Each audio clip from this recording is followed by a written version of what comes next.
ಪ್ರಧಾನಿ ಮೋದಿಯವರ ಸಾಧನೆ ಹೇಳಿ ವೋಟ್ ಕೇಳುವ ಬದಲು ಕಾಗೇರಿ ಅವರು ತಮ್ಮ ಸಾಧನೆ ಹೇಳಿ ಪ್ರಚಾರ ಮಾಡಲಿ ಎಂದು ಕೆಪಿಸಿಸಿ ಪ್ರಧಾನ ಕಾರ್ಯದರ್ಶಿ ವೆಂಕಟೇಶ್ ಹೆಗಡೆ ಹೊಸಬಾಳೆ ಕಾಗೇರಿ ವಿರುದ್ಧ ಕಿಡಿಕಾರಿದ್ದಾರೆ. ಉತ್ತರ ಕನ್ನಡ ಜಿಲ್ಲೆ ಇನ್ನೂ ಅಭಿವೃದ್ಧಿ ಕಾಣದಿರಲು ವಿಶ್ವೇಶ್ವರ ಹೆಗಡೆ ಕಾಗೇರಿ ಕಾರಣವಾಗಿದ್ದು, ಅವರಿಂದ ಹೇಳಿಕೊಳ್ಳುವಂತ ಯಾವುದೇ ಅಭಿವೃದ್ಧಿ ಆಗಿಲ್ಲ ಎಂದು ಕೆಪಿಸಿಸಿ ಪ್ರಧಾನ ಕಾರ್ಯದರ್ಶಿ ವೆಂಕಟೇಶ್ ಹೆಗಡೆ ಹೊಸಬಾಳೆ ಆರೋಪಿಸಿದ್ದಾರೆ. ಶಿರಸಿ ನಗರದ ಕಾಂಗ್ರೆಸ್ ಜಿಲ್ಲಾ ಕಾರ್ಯಾಲಯದಲ್ಲಿ ಕರೆದ ಮಾಧ್ಯಮಗೋಷ್ಠಿಯಲ್ಲಿ ಮಾತನಾಡಿದ ಅವರು, ಕಾಗೇರಿ ಏನು ಅಭಿವೃದ್ಧಿ ಮಾಡಿದ್ದಾರೆ ಎಂದು ತಿಳಿಸಲಿ. ನರೇಂದ್ರ ಮೋದಿ ಸಾಧನೆ ಬಿಟ್ಟು ತಾನೇನು ಸಾಧನೆ ಮಾಡಿದ್ದೇನೆ ಎನ್ನುವುದನ್ನು ಹೇಳಿ ಪ್ರಚಾರ ಮಾಡಲಿ ಎಂದು ಸವಾಲು ಹಾಕಿದ್ದಾರೆ. ಆ ಪೇಪರ್ನ ತೆಗೀರಿ. ಕಾಗೇರಿಯವರು ಏನೂ ಮಾಡಿಲ್ಲ ಅಂತ ಹೇಳಿದ್ರೆ ಬಿಟ್ಟರೆ ನಾನು ಕಾಂಗ್ರೆಸ್ ಏನೂ ಮಾಡಿಲ್ಲ ಅಂತ ಹೇಳಿದೆ. ನಾನೊಂದು ಆಸ್ಪಿರೆಂಟ್ ಇದ್ದೆ, ನನಗೊಂದು ಅವಕಾಶ ಬೇಕಾಗಿತ್ತು ಹೇಳುವಂಥದ್ರ ಬಗ್ಗೆ ನಾನು ಬಂಡಾಯ. ಇದು ಪ್ರಜಾಪ್ರಭುತ್ವ. ಆ ಪ್ರಜಾಪ್ರಭುತ್ವದಲ್ಲಿ ನನ್ನ ಹಕ್ಕನ್ನು ನಾನು ಸಾಧಿಸಲಿಕ್ಕೆ ಹೋಗಿದ್ದೆ ಅಷ್ಟೇ. ಆದರೆ ರಾಘವೇಂದ್ರ ಅವರ ಅದು ಕಳೆದವರಂತ ವಿಚಾರ ಒಂದು. ಎರಡನೇದಾಗಿ ಮಾಡಿದ ದಿವಸದಿಂದನೇ ಭೀಮಣ್ಣ ನಾಯಕರ ಜೊತೆ ಇಡೀ ಏರಿಯಾದಲ್ಲಿ ನಾನು ಓಡಾಡಿದೆ. ಅವ್ರ ಜೊತೆ ಒಂದು ದಿವಸ ಮನೆಯಲ್ಲಿದ್ದೇನೆ. ಯಾಕೆ ನನ್ನಿಂದ ತಪ್ಪಾಗಬಾರದು ಕಾರಣ.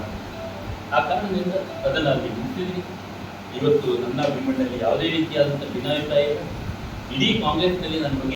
ಕಾಗೇರಿ ಅಂಕೋಲಾ ಕ್ಷೇತ್ರದಿಂದ 3 ಬಾರಿ, ಶಿರಸಿ ಸಿದ್ದಾಪುರ ಕ್ಷೇತ್ರದಿಂದ 3 ಬಾರಿ ಆಯ್ಕೆಯಾಗಿ ಜಿಲ್ಲೆಗೆ ಏನು ಕೊಡುಗೆ ನೀಡಿದ್ದಾರೆ ಅನ್ನೋದನ್ನ ತಿಳಿಸಲಿ. 10 ವರ್ಷದಿಂದ ಕೇಂದ್ರದಲ್ಲಿ ಬಿಜೆಪಿ ಆಡಳಿತದಲ್ಲಿದ್ದರೂ ಯಾಕೆ ಅತಿಕ್ರಮಣದಾರರ ಸಮಸ್ಯೆ ಬಗೆಹರಿಸುತ್ತಿಲ್ಲ? ಈಗ ಕಾಗೇರಿ ಸಂಸದರಾಗಿ ಏನು ಮಾಡಲಿದ್ದಾರೆ? ಜನರನ್ನ ನಂಬಿಸುವುದನ್ನ ಮೊದಲು ನಿಲ್ಲಿಸಲಿ. 2013ರಲ್ಲಿ ಬೆಟ್ಟದ ಸಮಸ್ಯೆ ಆರಂಭವಾಗಿದೆ. ಸರ್ಕಾರಿ ಬೆಟ್ಟ ಎಂದು ಆರ್ಟಿಸಿಯಲ್ಲಿ ನಮೂದಾಗಿದೆ. ಇದೇ ವಿಶ್ವೇಶ್ವರ ಹೆಗಡೆ ಆಗ ಶಾಸಕರಾಗಿದ್ದರು. ಏನು ಮಾಡಿದ್ದರು? ಈಗ ಭಾಷಣದಲ್ಲಿ ಕಾಂಗ್ರೆಸ್ ಗ್ಯಾರಂಟಿ ಯೋಜನೆಯ ಲಾಭ ಸಿಗುತ್ತಿಲ್ಲ, ಬೋಗಸ್ ಗ್ಯಾರಂಟಿ ಎಂದು ಹೇಳುತ್ತಿದ್ದಾರೆ.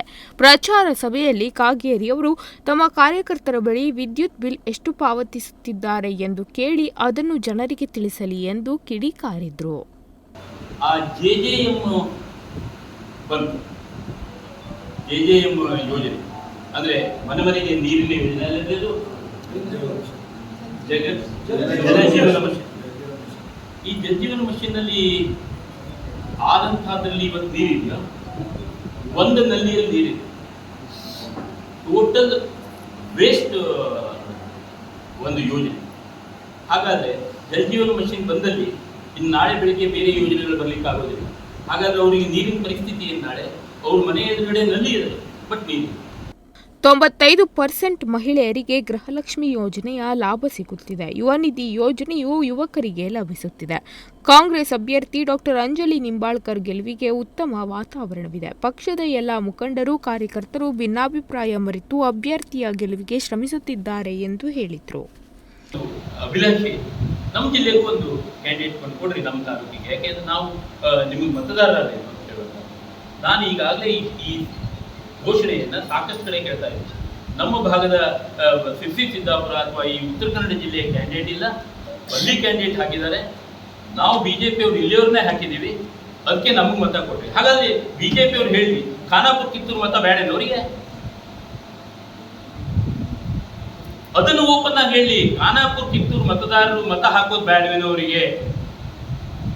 ಈವರೆಗೆ ನಾವು ಕೊಟ್ಟಂತಹದ್ದು ಉತ್ತರ ಕನ್ನಡ ಜಿಲ್ಲೆಯ ಕ್ಯಾಂಡಿಡೇಟ್ ಅನ್ನ ಇದೇ ಫಸ್ಟ್ ಟೈಮ್ ನಾವು ಕೊಡ್ತಾ ಇದ್ದೀವಿ.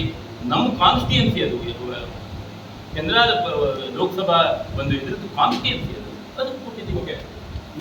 ಈ ಸಂದರ್ಭದಲ್ಲಿ ಜಗದೀಶ್ ಗೌಡ, ಗೀತಾ ಶೆಟ್ಟಿ, ಜ್ಯೋತಿ ಪಾಟೀಲ್, ದೀಪಕ್ ಹೆಗಡೆ ದೊಡ್ಡೂರು, ಅಬ್ಬಾಸ್ ತೋನ್ಸೆ, ತಾರಾ ಮೇಸ್ತಾ, ಮಂಗಳಾ ಮೇಸ್ತಾ, ರಮ್ಯಾ ಚಂದಾವರ್ ಮೊದಲಾದವರು ಉಪಸ್ಥಿತರಿದ್ದರು. Nudisiri news desk Honnavar.